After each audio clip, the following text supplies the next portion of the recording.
ഭൂമികുലുക്കുണ്ടായി, മലയിടിച്ചിലുണ്ടാവുന്നു ഒക്കെ ഉണ്ടാവുന്നു. അപ്പം ഭൂമി ഉന്മത്തനെ പോലെ ആടി ഉലയുന്നൊക്കെ സാറ് ഭയങ്കര ലഹരി പിടിച്ച് പറയുമായിരുന്നു. ഹലോ ബ്രദർ അല്ലേ? ഞാൻ കുറച്ച് വീഡിയോസ് കണ്ടിട്ട് വിളിച്ചേട്ടോ. ഞാൻ എംബർ ഇമ്മാനുവലിന്റെ കാര്യം പറയാൻ വേണ്ടി വിളിച്ചാ. എംബർ ഇമ്മാനുവലിന്റെ ക്ലാസ്സിനൊക്കെ പോയി അവരുടെ എല്ലാ ധ്യാനങ്ങളും അറ്റൻഡ് ചെയ്തിട്ടുള്ള ഒരാളാണ്. അതുപോലെ തന്നെ ഒരു 2014 കാലഘട്ടം, 2013-14. ഒരൊറ്റ ക്യാമ്പ് മാത്രമാണ് അറ്റൻഡ് ചെയ്തത്? അതെയോ അതിൽ കൂടുതൽ? അല്ല, അതിൽ കൂടുതൽ അറ്റൻഡ് ചെയ്തിട്ടുണ്ട്. അതുപോലെ പൊന്നാറ സാറിനെ കണ്ടിട്ടുണ്ട്. പിന്നെ കുറച്ച് ശുശ്രൂഷകളൊക്കെ ചെയ്തിട്ടുണ്ട്. അവിടെ ശുശ്രൂഷ ചെയ്തിട്ടുണ്ടോ? ഉണ്ട്. എത്ര വർഷം ഉണ്ടായിരുന്നു അവിടെ? 2 വർഷം? 12, 13, 14, 3 കൊല്ലം. 3 കൊല്ലം. അപ്പൊ അവിടെ ഒത്തിരി ആളില്ലല്ലോ, വളരെ ആള് കുറഞ്ഞിരിക്കുന്ന സമയമല്ലേ? ഇപ്പോഴത്തെ കാര്യം എനിക്കറിയില്ല. ഞാൻ അന്ന് പോയ സമയത്ത് ഫസ്റ്റ് ഞങ്ങളുടെ ഇവിടെ ഒരു പ്രോഗ്രാം നടത്തിയായിരുന്നു അവര്. അതായത് കാത്തലിക് സഭയില് നടക്കുന്ന ദുരാചാരങ്ങളെ കുറിച്ചുള്ള ഒരു അവയർനെസ് തരുന്നൊരു പ്രോഗ്രാം ആയിരുന്നു. ഞങ്ങൾക്ക് അടുത്തൊരു ചേട്ടൻ ഉണ്ടായിരുന്നു. ആ ചേട്ടൻ ഇതിലേക്ക് മാറി. അപ്പം നമ്മള് കത്തോലിക് സഭയിൽ സ്ഥിരമായിട്ട് കാണുന്ന ദുരാചാരങ്ങൾ, അതുപോലെ ഈ അന്തോണീസ് പുണ്യാളന് മാല ഇടുന്നത്, അങ്ങനെയൊക്കെ. ഞാൻ പറയാം ആക്ച്വലി ഒരു ഹിന്ദു ഇതിൽ നിന്ന് വന്ന ആളാണ്. ഒരു ഹിന്ദു മതത്തിൽ നിന്ന് കർത്താവിൽ വിശ്വസിച്ച് ഇറങ്ങി പുറപ്പെടുമ്പം നമ്മുടെ മുമ്പിൽ ഒരു ഹിന്ദു ആയി നിൽക്കുമ്പം ഒരുപാട് വഴികൾ ഇങ്ങനെ കാണുക. CSI വേണോ, കാത്തലിക് വേണോ, പെന്തക്കോസ് വേണോ, ഏതാ സത്യം എന്നറിയാതെ നിൽക്കുകയാണ്. പ്രത്യേകിച്ച് വീട്ടുകാരുടെ സപ്പോർട്ടൊന്നും കാണത്തില്ല. ക്രിസ്തുവിനെ അറിഞ്ഞത് ഞാൻ എൻ്റെ ഒരു ഫ്രണ്ട് എനിക്കൊരു ബൈബിള് തന്നു. എനിക്കൊരു ലൈഫിലൊരു പ്രോബ്ലം വന്നപ്പം ഞാൻ കർത്താവിനെ വിളിച്ച് പ്രാർത്ഥിച്ചു. എനിക്ക് ഒരു സ്വപ്നത്തിലൂടെ ഒരു ദർശനം കിട്ടി. എന്റെ പ്രോബ്ലംസിന് ഒരു സൊല്യൂഷൻ മീൻസ് എന്റെ മനസ്സിന് ശക്തി കിട്ടി. അപ്പൊ രഹസ്യമായിട്ട് ഞങ്ങൾ ചെയ്യുന്ന ഒരു കാര്യമായിരുന്നത്. അപ്പൊ പെന്തക്കോസ്ത് സഭയിലെ ആൾക്കാർ, അതായത് നമ്മുടെ വീടിനടുത്തുള്ള ചേച്ചിമാരൊക്കെ നമുക്ക് പിന്നെ അറിവുകൾ പുറത്തുനിന്ന് എന്ത് ചെയ്യേണ്ടെന്ന് അറിയത്തില്ലായിരുന്നു. അപ്പൊ അയലൊക്കത്തെ ഒരു ചേച്ചി എന്ന് പറഞ്ഞു, ഇങ്ങനെ നിന്നിട്ട് കാര്യമില്ല, കർത്താവിന് വേണ്ടി ഇറങ്ങി പ്രവർത്തിക്കണം, ദൈവവേല ചെയ്യണം എന്നൊക്കെ പറഞ്ഞു. അപ്പൊ ഞാൻ ഹിന്ദു ഇതിൽ നിന്ന് എന്റെ അച്ഛൻ ജോലിസിനൊക്കെയാ. അപ്പൊ അതിനകത്ത് നിന്നൊക്കെ വന്ന് നിൽക്കുമ്പോ നമുക്ക് ഇറങ്ങി പുറപ്പെടാനായിട്ടൊരു ദൈവത്തിന് വേണ്ടി ഒന്നും ചെയ്യണമെന്നറിയാം, പക്ഷെ ഒറ്റയ്ക്ക് നിന്ന് പോരാടാനുള്ള ഒരു ധൈര്യമില്ല, എന്ത് ചെയ്യേണ്ടെന്ന് അറിയത്തില്ല. അപ്പൊ ഞാൻ അതിനു വേണ്ടി വെയിറ്റ് ചെയ്യായിരുന്നു. അപ്പോ ഈ ഞങ്ങളുടെ അയലൊക്കത്തെ ഒരു ചേട്ടനുണ്ട്. ആ ചേട്ടൻ ഞങ്ങൾക്ക് വേണ്ടിയിട്ട് ഓട്ടോ ഓടിക്കുന്ന ചേട്ടനാണ്. അന്നേരം ഞാനിങ്ങനെ അടുത്ത കന്യാസ്ത്രീ മഠങ്ങളിലൊക്കെ പോയിരുന്നു.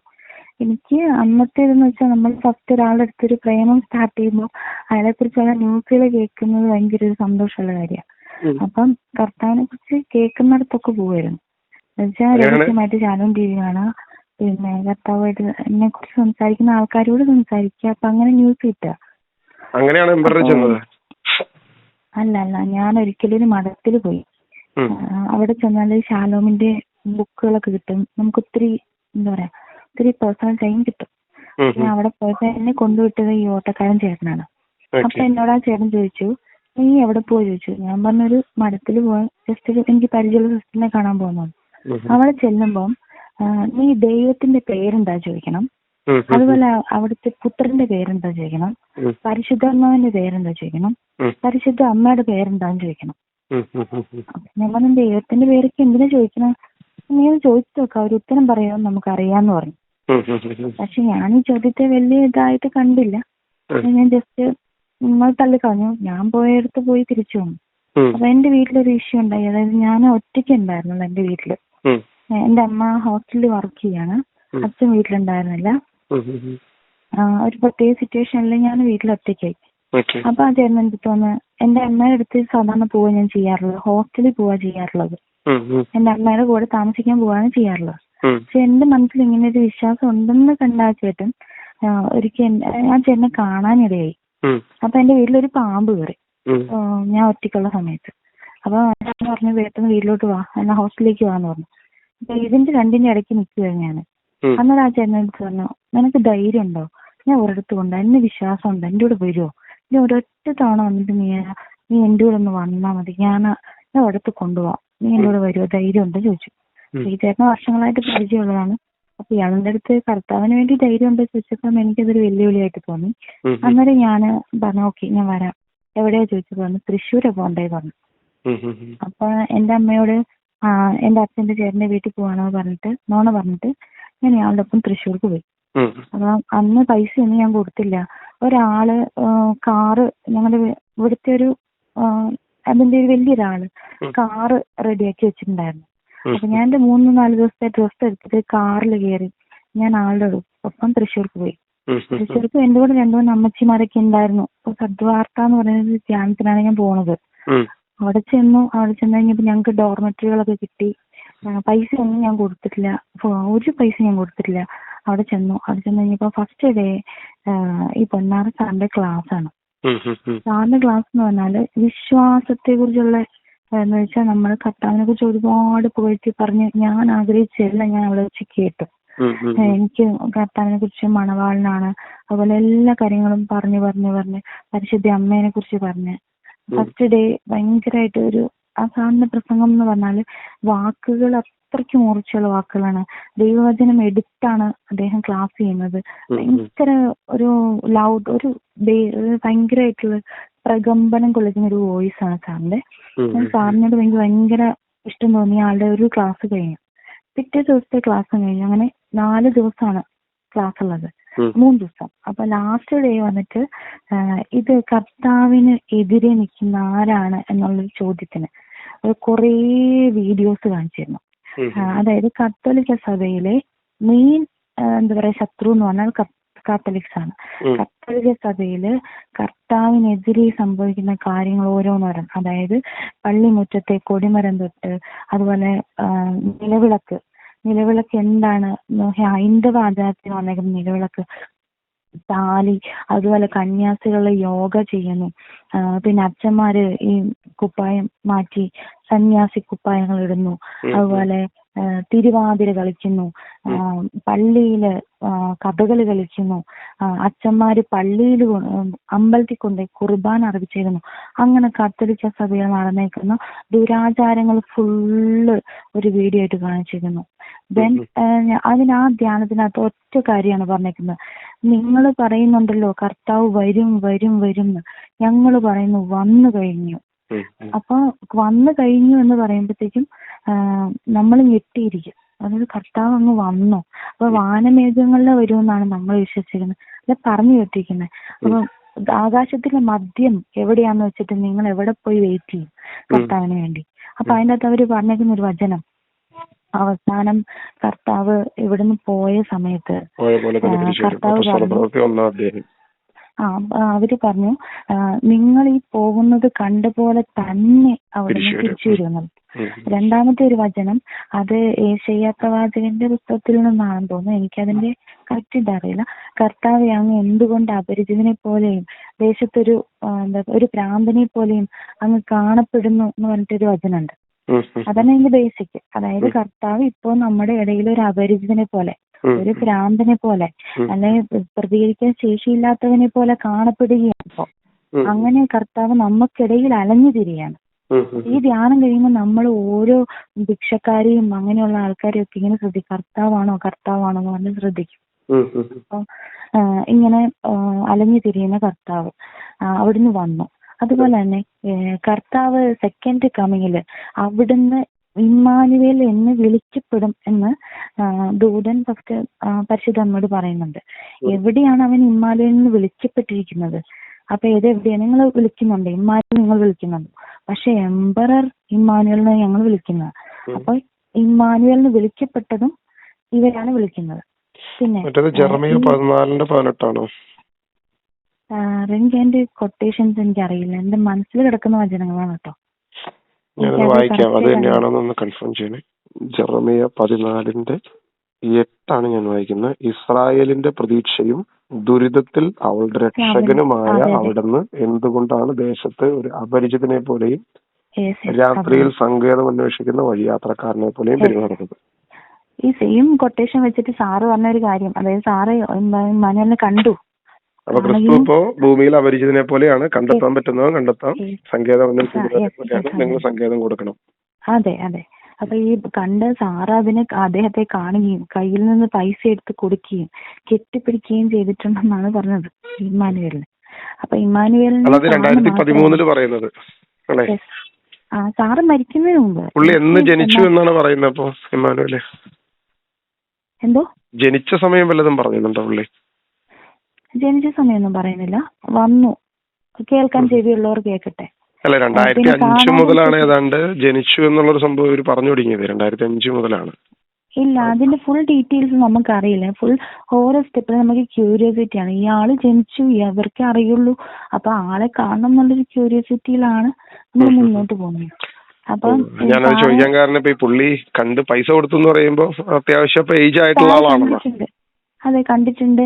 പിന്നെ സാറ് പറഞ്ഞു 2005 ജനിച്ചു എന്ന് പറഞ്ഞാൽ 2013 വരുമ്പോ 8 വയസ്സാവുള്ളൂ.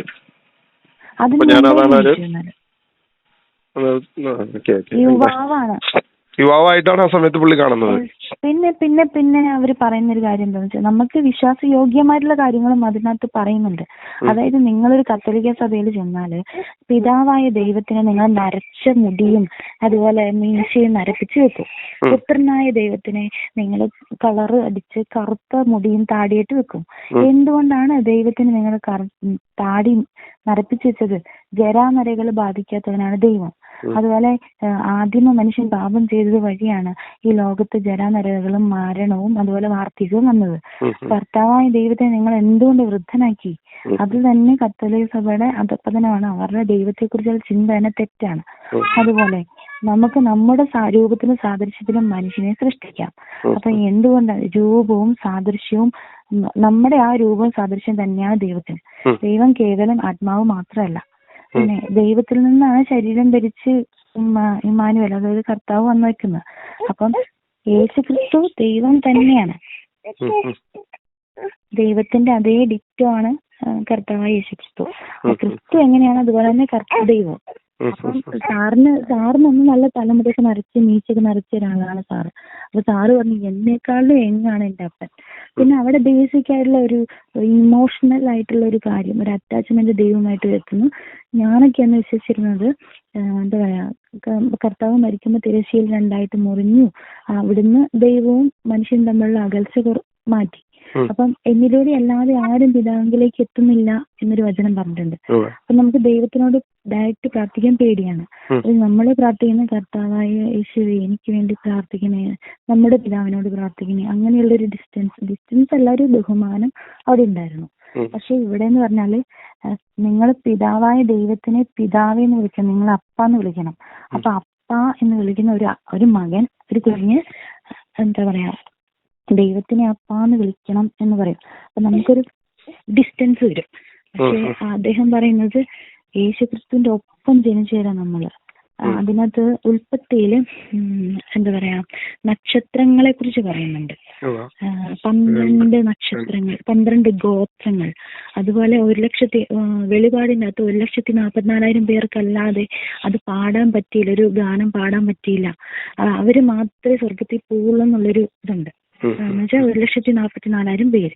അപ്പം കർത്താവിന്റെ ഒപ്പം ആദ്യം ദൈവം നക്ഷത്രങ്ങളെയാണ് സൃഷ്ടിച്ചത്. അപ്പം 1,40,40,000 നക്ഷത്രങ്ങളെ കൂടി സൃഷ്ടിച്ചു. അപ്പൊ അതെല്ലാം നമ്മളാണ്. ഈ ഫസ്റ്റ് സൃഷ്ടിയാണ് ഈ ഇത് വിശ്വസിക്കുന്ന ആൾക്കാർ. അതായത് എംപറർ ഇമ്മാനുവേലിലുള്ള ആൾക്കാരെല്ലാം 1,40,40,000 പേരാണ്. അപ്പൊ ഈ മനുഷ്യരുമായിട്ട് ഇറങ്ങി ജീവിക്കാൻ ഇവർക്ക് സാധിക്കില്ല. അതിന് അദ്ദേഹം ഒരു ഉദാഹരണം പറഞ്ഞത്, ഒരു തത്തയെ നിങ്ങൾ കാട്ടിൽ നിന്ന് പിടിച്ചിട്ടു, നിങ്ങൾ ഇണക്കി വളർത്തി, ഈ തത്തേനെ നിങ്ങൾ തിരിച്ച് കാട്ടിലേക്ക് പറത്തി വിടുമ്പം അത് മറ്റു തത്തകൾ അതിനെ കൊത്തിക്കൊണ്ടിരിക്കും, അവിടെ ജീവിക്കാൻ പറ്റില്ല. അതുപോലെ നിങ്ങൾക്ക് ഇവിടെ ചിതറി ജീവിക്കാനേ പറ്റുള്ളൂ. നിങ്ങൾ എംപറർമാൻ എന്ന് പറയുമ്പോൾ ഫസ്റ്റ് നിങ്ങളെ എതിർക്കും. ഈ ലോകത്തുള്ള സകല മനുഷ്യരും ഞങ്ങളെയാണ് എതിർക്കുന്നത്. ഞങ്ങളാണ് ഏറ്റവും കൂടുതൽ തല്ലുകൊള്ളുന്നതും തെറികൊള്ളുന്നതും ഒക്കെ. എന്തുകൊണ്ടാണ് നമുക്കിവിടെ ജീവിക്കാൻ പറ്റാത്തത്? നമ്മൾ ഈ ലോകത്തിന് അനുരൂപരാകല്, ഈ ലോകത്തിന് നമ്മൾ ഇതാവരുത്. അതുപോലെ കണ്ണെഴുതാൻ, പൊട്ട് തൊടാൻ, ക്യൂടെക്സ് ഇടാൻ, അതുപോലെ ബ്യൂട്ടി പാർലറിൽ പോകാനൊന്നും പറ്റില്ല. അതുപോലെ ദൈവത്തിന് നിറങ്ങളുണ്ട്. അതായത് ഓരോരുത്തർക്കും അത് പരിശുദ്ധ അമ്മയുടെ നിറം നീല, കർത്താവിന്റെ നിറം ചുവപ്പ്, പിതാവായ ദൈവത്തിന്റെ നിറം പച്ച. പച്ച നിറം ദൈവത്തിൻ്റെതായതുകൊണ്ടാണ് ഈ ലോകം മുഴുവൻ പച്ചപ്പ് കൊടുത്തേക്കുന്ന കർത്താവ്. പരിശുദ്ധ അമ്മയുടെ നിറം നീല. പരിശുദ്ധാത്മാവിന്റെ നിറം വെള്ള, അങ്ങനെ നിറങ്ങള് അവര് ഇൻട്രൊഡ്യൂസ്. അപ്പം ഈ പെണ്ണുങ്ങളെല്ലാം അതേ കളർ, റെഡ് കളർ എന്നോടൊക്കെ ഭയങ്കര ഒരു താല്പര്യമാണ്. പ്രോഗ്രാംസ് ഒക്കെ ഡ്രസ്സുകൾ ഇങ്ങനെ കളേഴ്സ് ആണല്ലോ. ആ കളേഴ്സ് ഭയങ്കര ഇഷ്ടമാണ്. പിന്നെ ബേസിക് ആയിട്ടുള്ള മറ്റൊരു കാര്യം, മറ്റൊരു ദുരന്തം എന്ന് വേണേൽ പറയാം, നമ്മള് ഈ വിശ്വാസത്തിലല്ലാത്ത ആൾക്കാരെയെല്ലാം അന്യരായിട്ട് കാണാൻ തുടങ്ങും. ഒരു പക്ഷേ അവര് പറഞ്ഞാൽ നമ്മളവര് കൊല്ലാൻ വരെ തയ്യാറാകും. ഇത് വീട്ടിലുള്ള ഇപ്പൊ അച്ഛനും അമ്മയൊക്കെ ഉണ്ടാവുമല്ലോ, അവർക്ക് വേറെ ആത്മാവാണ്. അച്ഛനും അമ്മയും ഒന്നും നമ്മുടെ ആരുമല്ല. അടുത്തിരിക്കുന്ന കർത്താവിന്റെ മക്കള് മാത്രമാണ് നമ്മുടെ സ്വന്തം. നമ്മളവരെ മാത്രമേ, അതായത് വീട്ടിലൊരാൾ മരിക്കാൻ കിടന്നാലും ഈ സിയോണില് ഒരു സെക്കൻഡ് സാറ്റർഡേ ഉണ്ടെങ്കിൽ അവിടെ മീറ്റിംഗ് വരണം. എല്ലാ സെക്കൻഡ് സാറ്റർഡേസും വരണം. അതുപോലെ സൺഡേസ് ചെറിയ ചെറിയ മീറ്റിംഗ്സ് ഉണ്ടാവും, അതിന് ചെല്ലണം. അപ്പൊ കുർബാന സിയോണി മാത്രമായിരിക്കും. രഹസ്യ കുർബാന എന്നാണ് സാറ് പറഞ്ഞത്. അതായത് രഹസ്യ ബലി അത് സിയോണി മാത്രമേ ഈ ലോകത്തിലുള്ളൂ. പിന്നെ രഹസ്യ ബലി അർപ്പിക്കുന്നോണ്ട് ഒരു വചനം ഉണ്ടല്ലോ, അത് എവിടെയാ എനിക്കറിയില്ല. അത് രഹസ്യ ബലി എന്ന് പറയാ. അത് അവിടെ മാത്രമേ കുർബാനയുള്ളൂ, അവിടെ മാത്രമേ അപ്പം വരും. പിന്നെ കത്തോലിക്ക സഭയിലൊക്കെ ഒരു പുരോഹിതനായിരിക്കും അവിടെ വരിക. അതായത് പുരോഹിതനായി സാറും കൂടെ അഭിഷേകം ചെയ്ത ഒരാളായിരിക്കും. സാറ് തലയിൽ കൈ വെച്ച് പ്രാർത്ഥിച്ച ഒരാളായിരിക്കും. കത്തോലിക്ക സഭ ആദിമ സഭയാണ്, അതാണ് കർത്താവിന്റെ സഭ. പക്ഷെ അതിനകത്ത് ദുരാചാരങ്ങൾ വന്നു. പരിശുദ്ധ അമ്മേനെ കുർബാന സ്വീകരിക്കാമോ? സ്വീകരിക്കരുത്, ഇവിടുത്തെ കുർബാനയെ സ്വീകരിക്കാൻ പാടുള്ളൂ. അവിടെ യേശുക്രിസ്തു എന്ന് പറഞ്ഞാല്, യേശുക്രിസ്തു എന്ന് പറഞ്ഞാൽ മരണമുള്ള ആളാണ്. ക്രിസ്തുവിനും ഇമ്മാനുവേലിനും തമ്മിൽ രണ്ടായിട്ട് സ്പ്ലിറ്റ് ചെയ്തു. അതായത് ക്രിസ്തു മരണമുള്ള ആളാണ്, അതുപോലെ പാപങ്ങൾ ഏറ്റേക്കുന്ന ആളാണ്, മരിച്ച ആളാണ്. ദെൻ അവരുടെ വിശ്വാസം അനുസരിച്ച് ക്രിസ്തു മരിച്ചു, രണ്ടാമത് ഇമ്മാനുവേൽ ജനിച്ചു.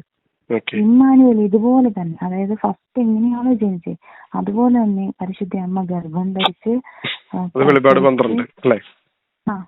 പ്രസവിച്ച് എന്താ പറയാ,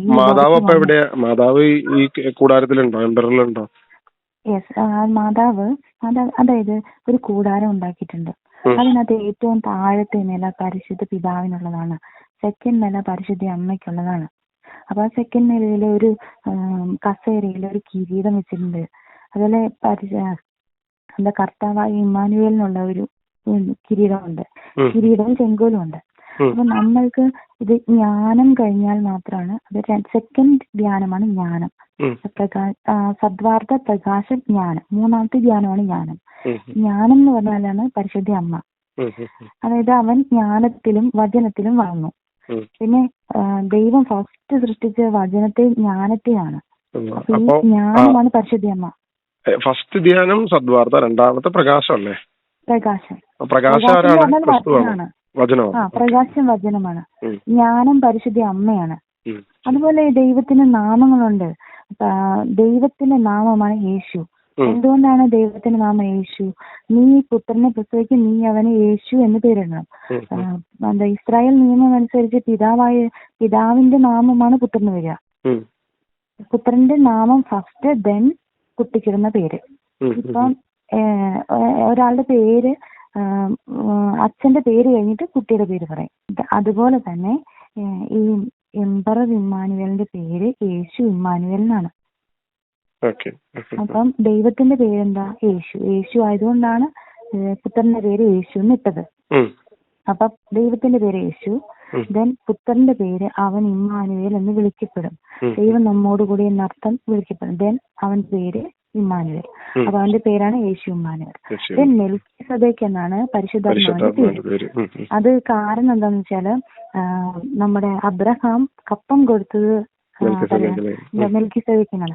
അവിടെ ഒരു വചനമുണ്ട്, അവന് എന്താ പറയാ, ജനനമോ മരണവും ഇല്ല, മരണവും അങ്ങനെ ഒരു വചനം അവിടെ ഉണ്ട്. അതായത് സാലോമിലെ രാജാവായ അവിടുന്ന് അവനെ കാണാൻ വന്നു. അപ്പം ജനനവും മരണവും ഇല്ലാത്തവൻ ആരാണ്? ഈ മെൽക്കിസദേക്ക് പരിശുദ്ധാത്മാവാണ്. അന്ന് പരിശുദ്ധാത്മാവിന്റെ എൻട്രി പഴയ നിയമത്തിൽ അത് മാത്രമാണ്. അപ്പം മെൽക്കിസദേക്ക് എന്നാണ് പരിശുദ്ധാത്മാവിന്റെ പേര്. പിന്നെ പരിശുദ്ധ അമ്മ, പരിശുദ്ധി അമ്മ ഇവിടെ കർത്താവിന്റെ ഒപ്പം വന്ന് അതായത് കർത്താവിനെ വാഴ്ത്തി ഇതാ നിന്റെ അമ്മ, അതൊക്കെ തന്നെ കത്തോലിക്ക സഭ പറയുന്ന പോലെ തന്നെ വന്നിട്ട് പരിശുദ്ധ അമ്മയ്ക്ക് ഒരു പ്രത്യേക കൊട്ടേഷൻ ഉണ്ട്. അതായത് പൗലോസ് ഒരു മനുഷ്യനെ കുറിച്ച്, അതായത് എന്താ പറയാ, അദ്ദേഹത്തിന്റെ ധ്യാനത്തിൽ ഒരു മനുഷ്യനെ കുറിച്ച് 3-ാം സ്വർഗം വരെ ഉയർത്തിയ ഒരു മനുഷ്യനെ കർത്താവിന് എനിക്കറിയാം എന്ന് പറഞ്ഞിട്ട്. അപ്പൊ ആ 3-ാം സ്വർഗം വരെ ഉയർത്തിയ മനുഷ്യൻ പരിശുദ്ധ അമ്മയാണെന്നാണ് പറയുന്നത്. അപ്പം ചോദിച്ചു, എത്ര സ്വർഗങ്ങളുണ്ട്? ഒരേ ഒരു സ്വർഗമുള്ളെന്ന് സാധാരണ എല്ലാവരും പറയുന്നത്. പക്ഷെ പർദീസ ഒരു സ്വർഗമാണ്, രണ്ടാമതൊരു സ്വർഗമുണ്ട്, 3rd സ്വർഗത്തിലാണ് ദൈവമായ പിതാവായ ദൈവം ഇരിക്കുന്നത്. അപ്പൊ 3-ാം സ്വർഗം വരെ ഉയർത്തിയ ഒരു മനുഷ്യൻ പരിശുദ്ധ അമ്മയാണെങ്കിൽ പരിശുദ്ധ അമ്മ ദൈവമാണ്. എന്തുകൊണ്ട് ദൈവമാവുന്നു? അത് ഫസ്റ്റ് ഇത് 3-ാം സ്വർഗം വരെ ഉയർത്തിയ ഒരാളെ എനിക്കറിയാം, കർത്താവിന് എനിക്കറിയാം എന്നുള്ള വചനവും പ്ലസ് കർത്താവ് എന്താ പറയാ, ഫസ്റ്റ് സൃഷ്ടിയില് നദികള്, അതായത് ആത്മാക്കളെ വിട്ടു, ജ്ഞാനത്തിന്റെ ആത്മാവ്, വചനത്തിന്റെ ആത്മാവ്, അതുപോലെ പർദീസയിലൂടെ കാറ്റ് പോലെ ഒഴുകി നടന്ന ആത്മാവ്. അതിനു മുൻപ് ജ്ഞാനമാണ് ദൈവത്തിന് ഉപദേശം കൊടുക്കുന്നത്. അപ്പം പരിശുദ്ധ അമ്മ അത്രത്തോളം പിതാവായ ദൈവത്തിലുണ്ട്. ആയിരിക്കും. ജ്ഞാനമാണ് ആദ്യം സൃഷ്ടിക്കപ്പെട്ടത്, സർവ്വജ്ഞാനവും കർത്താവിൽ നിന്ന് വരുന്നു. പിന്നെ ഒരു ചോദ്യമുണ്ട്, ആദ്യത്തെ മനുഷ്യനെ നിനക്കറിയാമോ എന്നൊരു ചോദ്യം കർത്താവ് ജോബിനോട് ചോദിക്കുന്നത്. മനുഷ്യനറിയാവുന്നല്ലോ 24 സംതിങ് എന്താണ്. പിന്നെ പ്രഭാഷണങ്ങളില് മാതാവിനെ കുറിച്ച് പറയുന്ന ഒരു വചനം ഉണ്ടല്ലോ, അതായത് അവളുടെ ആദ്യവും അന്തവും പൂർണ്ണമായി മനസ്സിലാക്കുന്ന ഒരു മനുഷ്യനും ഇല്ല എന്ന് പറഞ്ഞിട്ട്. അതെല്ലാം പരിശുദ്ധം. പിന്നെ പറയുന്നുണ്ട് എങ്ങനെ ഒരു സ്ത്രീ ഉണ്ടായി, സ്ത്രീ ഭംഗിയുള്ളൊരു സ്ത്രീകൾക്ക് നല്ല ഭംഗിയുണ്ട്, മുടിയുണ്ട്, കണ്ണുണ്ട്, അഴകുണ്ട്, എല്ലാ അവയവങ്ങളും. അപ്പൊ അങ്ങനെ ഒരു ഡെമോൺസ്ട്രേഷൻ ഡെമോ ഇല്ലാണ്ട് നമുക്കൊരു സൃഷ്ടിക്കാൻ പറ്റില്ല. അപ്പം ആദ്യം പറയുന്നുണ്ടല്ലോ, നമുക്ക് അവരെ നമ്മുടെ ഛായയിലും സാദൃശ്യത്തിലും സൃഷ്ടിക്കാമെന്ന് പറഞ്ഞിട്ടുണ്ട്. അപ്പൊ ആ ഛായ ദൈവത്തിന്റെ ഛായയിലാണെങ്കിൽ സൃഷ്ടിച്ചിട്ടുണ്ടാകാൻ സ്ത്രീ ഉണ്ടാവില്ല. പക്ഷെ പരിശുദ്ധ അമ്മയുടെ ഛായയിൽ സൃഷ്ടിച്ചു. അതിനു മുമ്പ് ആദത്തിന്റെ കാര്യത്തിൽ വരുമ്പോ ലില്ലിത്ത് എന്ന് പറഞ്ഞ ക്യാരക്ടറിനെ അവിടെ ഇൻട്രൊഡ്യൂസ് ചെയ്യുന്നുണ്ട്. അതായത് പല പുസ്തകങ്ങൾക്കകത്തും ഇല്ല, പക്ഷെ ആദ്യം ഒരു എന്താ പറയാ കൂട്ടുകാരിയെ കൊടുത്തു. അവള് തെറ്റ് ചെയ്ത് പിശാച് അവളെ ചാടിച്ചോണ്ട് പോയതിനു ശേഷമാണ് ആദത്തിന്റെ ഭാര്യയിൽ നിന്ന് എന്താ പറയാ ഹൗവയെ സൃഷ്ടിക്കുന്നത്. ഈ ചാടിപ്പോയ ആ സ്ത്രീയാണ് വ്യഭിചാര ദുർഭൂതം. ഈ ലില്ലിത്താണ് വ്യഭിചാര ദുർഭൂതം. അവളുടെ പുക എന്നേക്കുമായി ഉയരുമെന്ന് പറഞ്ഞിട്ടുണ്ടല്ലോ. അപ്പം ഈ ലില്ലിത്താണ് വ്യഭിചാര ദുർഭൂതം. ഈ ലില്ലിത്താണ് നമ്മുടെ ഇപ്പോഴത്തെ എതിരാളി. അതുപോലെ ലോകത്തിന് അനുരൂപരാകരുത്. പിന്നെ പരിശുദ്ധ അമ്മ ഇതുപോലെ ഈ ലോകത്തിൽ വന്നു. പരിശുദ്ധ അമ്മ ആലയം തപ്പി നടന്നു. എവിടെ താമസിക്കും, എനിക്കൊരു ആലയം വേണം എന്ന് പറഞ്ഞ് തപ്പി നടന്നു. അതായത് അവള് മരുഭൂമിയിലേക്ക് ഓടിക്കപ്പെട്ടു, അലഞ്ഞു തിരിഞ്ഞു നടന്നു എന്നൊക്കെ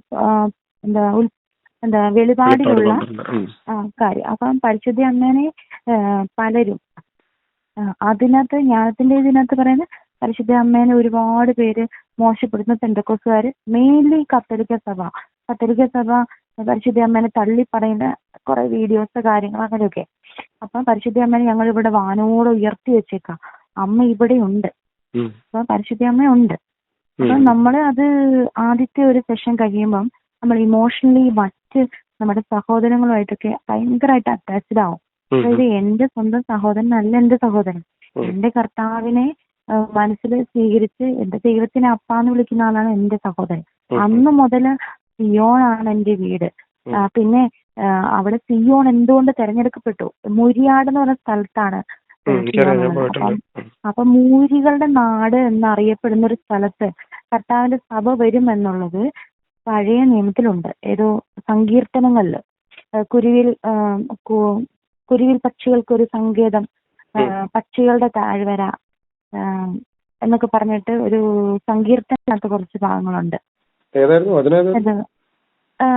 കുരുവിൽ പക്ഷിക്കൊരു കൂട് എന്നൊക്കെ പറഞ്ഞിട്ട് പക്ഷികളുടെ എന്തിന്റെ താഴ്വരയാണ്, അതായത് പക്ഷികളുള്ള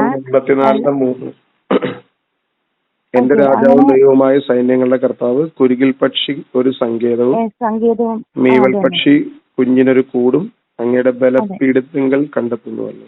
അതെന്തായിരുന്നു ഇതിലേക്ക് വ്യാഖ്യാനിക്കുന്നത്? കുരുവിൽ പക്ഷിയുടെ കാര്യം വന്നതേ ഫസ്റ്റ് സാറ് ഒരു ചെറിയൊരു പുൽപ്പുരയായിരുന്നു ഉണ്ടാക്കിയിരുന്നത്, ഒരു ഓലമേഞ്ഞൊരു സ്ഥലം. അപ്പൊ അത് ഉണ്ടാക്കുന്ന സമയത്തുണ്ടല്ലോ ഈ കത്തോലിക്ക സഭയിലെ ആൾക്കാരെല്ലാം അതിന് ചുറ്റും നടന്നു. അതായത് ഇത് കത്തിക്കാൻ വേണ്ടി വരെ നടന്നു സാറിന്റെ ഈ ഭാഗം. അപ്പൊ അവര് വെറുതെ ആട് ഉപ്പ് ഭരണിക്ക് ചുറ്റും നടക്കുന്ന പോലെ നടന്നിട്ട് പോയുള്ളൂ. കർത്താവ് അതിനെ എതിർത്തു. സാറത് അത് സ്റ്റാർട്ട് ചെയ്യുന്നതിനെ എതിർത്തു. എന്നാൽ അവരെ എതിർത്തു കർത്താവ്. അപ്പം സാർ ഇവിടെ വന്ന സമയത്തെല്ലാം തെങ്ങിന്മേല് കുഞ്ഞു കുരുവികളെല്ലാം കൂട് കൂട്ടി വെക്കുക. അപ്പം സാധാരണ കുരുവികള് മുകളിൽ നിന്ന് താഴോട്ടാ കൂട് കൂട്ടി. ഈ കുരുവികള് താഴേന്ന് മുകളിലോട്ടാണ് കൂട് കൂട്ടിയേക്കുന്നത്. അപ്പം അങ്ങനെ അവരുടെ ആ പക്ഷികളുടെ സങ്കേതമായിരുന്നു ഇവർ ഈ വെട്ടിമുറിക്കുന്നതിന് മുമ്പുള്ള സിയോൻ ഭൂമി. അവിടെ ഇഷ്ടംപോലെ കുരുവിക്കൂടുകൾ ഉണ്ടായിരുന്നു. പിന്നെ ഇവിടെ പക്ഷികളുടെ താഴ്വര തന്നെയാണ്. പക്ഷെ ഇവിടെ സ്ഥലങ്ങൾ വെട്ടിമുറിച്ച് ഇങ്ങനെ വീടുകളൊക്കെ പണിതുകൊണ്ട് കാണുന്നില്ല. പക്ഷെ അവിടെ ഇഷ്ടംപോലെ പക്ഷികൾ വരാറുണ്ട്. പിന്നെ അടുത്തത് ആ സ്ഥലത്തെ കുറിച്ച് പറയുന്നതെന്ന് വെച്ചാല്, ആദം ഈ ഭൂമിയിൽ വന്നു പോയതിനു ശേഷം ഈ ലോകത്തിൽ എന്തൊക്കെ സംഭവിച്ചു, എന്തൊക്കെ പാപങ്ങൾ വന്നു. അപ്പൊ മരണം വന്നു, ജരാനരകൾ വന്നു. ആ കൂടെ വന്ന ഒരു ശാപമാണ് അന്ന് വരെയുള്ള കർത്താവ് ഒരു മരത്തിനോട് അത്തിവൃക്ഷത്തെ കർത്താവ് ശപിച്ചിട്ടുണ്ട്. എന്തുകൊണ്ട് ശപിച്ചു? അപ്പൊ ഇതിനെല്ലാത്തിനും ഒരു ആൻസർ, നമുക്ക് ഏത് സമയത്ത് പഴം വേണോ, ഏത് സമയത്ത് നമുക്ക് ഫലം വേണോ, നമ്മൾ ഏത് വൃക്ഷത്തോട് പറഞ്ഞാൽ അത് അപ്പൊ തന്നെ തരണം. അതാണ് ഭൂമിയിലെ മറ്റ് ജീവജാലങ്ങൾക്ക് വന്ന ശാപം. നമുക്ക് നഷ്ടപ്പെട്ട ഒരു കാര്യം അതാണ്. നമ്മൾ ഏത് വൃക്ഷത്തിനോട് വിശന്നിരുന്ന നമ്മളൊരു ഫുഡ് ചോദിച്ചാൽ അത് തരണം. ഏത് സമയത്തും ഈ കായ്കൾ പുറപ്പെടുവിപ്പിച്ചുകൊണ്ടിരുന്ന വൃക്ഷങ്ങൾക്ക് അല്ലെ ഈ ഫലവൃക്ഷങ്ങൾക്കെല്ലാം ആദത്തിന്റെ ഇത് വെച്ചിട്ട് ശാപം വന്നു. അപ്പൊ നമ്മൾ ഈ സദ്വാർത്ത ഏത് വൃക്ഷത്തോട് പറഞ്ഞാലും അതിന്റെ ആ ശാപം മാറി അത് നമുക്ക് ഫ്രൂട്ട്സ് തരും. അപ്പൊ അങ്ങനെ സദ്വാർത്ത പറഞ്ഞ് നിർത്തിയേക്കുന്ന ഒരു മാവ് അവിടെ ഉണ്ടെന്ന് പറഞ്ഞു. 24 മണിക്കൂറും 12 മാസവും അവിടെ പഴങ്ങൾ കിട്ടും. അതായത് മാവ് കാഴ്ച കിടക്കാണ്. അപ്പൊ ഞങ്ങൾ വിശ്വാസത്തോടെ പോയി കണ്ടു. അപ്പൊ ഞാൻ എന്തുകൊണ്ട് ഈ മാവിനെ കുറിച്ച് പറയുന്നില്ല എന്ന് വെച്ചാല്, നിങ്ങൾ നാളെ ഇതിനൊരു വിഗ്രഹമായിട്ട് കാണും, എന്നിട്ട് അവിടെ മുട്ടുകുത്തി നിന്ന് ആരാധിക്കും. അതുകൊണ്ടാണ് ഞാൻ ഈ മാവിനെ വലിയധികം ഇതാക്കി പറയാത്ത. പക്ഷെ ഞാൻ സദ്വാർത്ത പറഞ്ഞ മാവാണ് അത്. 12 മാസവും ഫ്രൂട്ട്സ് തരും. അപ്പൊ ഞങ്ങൾ പോയി കാണുന്ന സമയത്ത് മാവിന് ഫ്രൂട്ട്സ് ഉണ്ടായിരുന്നു. അപ്പൊ ഞങ്ങൾ വലിയ ആരാധനയോടെ അതിനെ നോക്കി. സദ്വാർത്ത അറിഞ്ഞൊരു മരം, അതിനെന്തൊരു ഭാഗ്യമാണെന്ന് ഞങ്ങൾ കരുതി. അതുപോലെ ജീവജാലങ്ങളോട് പറയേണ്ട സദ്വാർത്തയുണ്ട്. ഞങ്ങള് കാണുന്ന സമയത്തൊക്കെ അതില് മാങ്ങ ഉണ്ടായിരുന്നു. വലിയ മാവ്. സാറ് പറഞ്ഞത് സത്യമായിരുന്നു. ഞങ്ങൾ പോയി കണ്ടപ്പോ അതില് മാങ്ങ ഉണ്ടായിരുന്നു.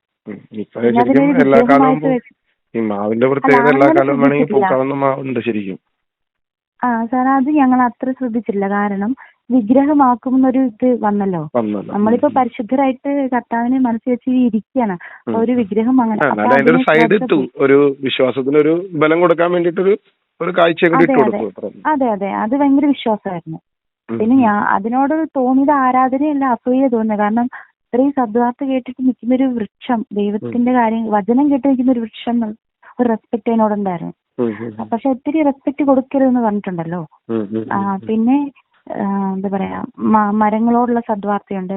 അതുപോലെ അപ്പോഴാണ് ഈ ദുരന്തങ്ങളൊക്കെ സംഭവിക്കുന്നത്. അതായത് ഭൂമികുലുക്കുണ്ടായി, മലയിടിച്ചിലുണ്ടാവുന്നു, ഒക്കെ ഉണ്ടാവുന്നു.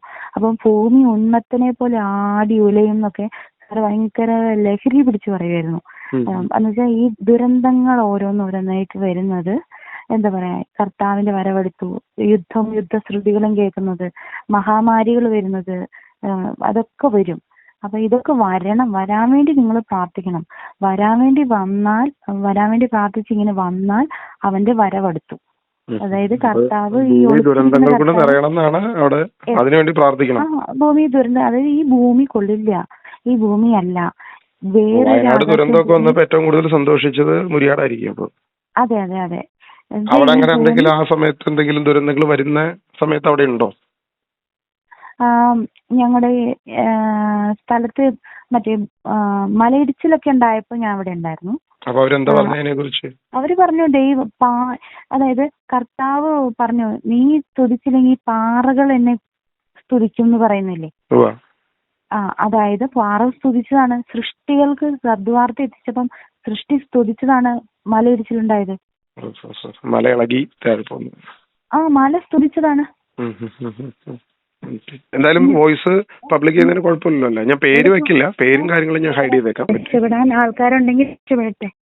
ഈ പേരും പേഴ്സണൽ ഡീറ്റെയിൽസും ഞാൻ ഹൈഡ് ചെയ്തേക്കാം. അതല്ലാതെ വോയിസ് വെക്കുന്നതിന് വേണ്ട, എന്റെ പേരും പേഴ്സണൽ ഡീറ്റെയിൽസും പറഞ്ഞാൽ എനിക്കൊരു കുഴപ്പമില്ല. അല്ല, ഇനി അത് പേഴ്സണലി നിങ്ങളുടെ ഫാമിലിക്ക് എന്തെങ്കിലും ഇഷ്യൂസ് ഒക്കെ വന്നു കഴിഞ്ഞാൽ പറയാൻ പറ്റത്തില്ല.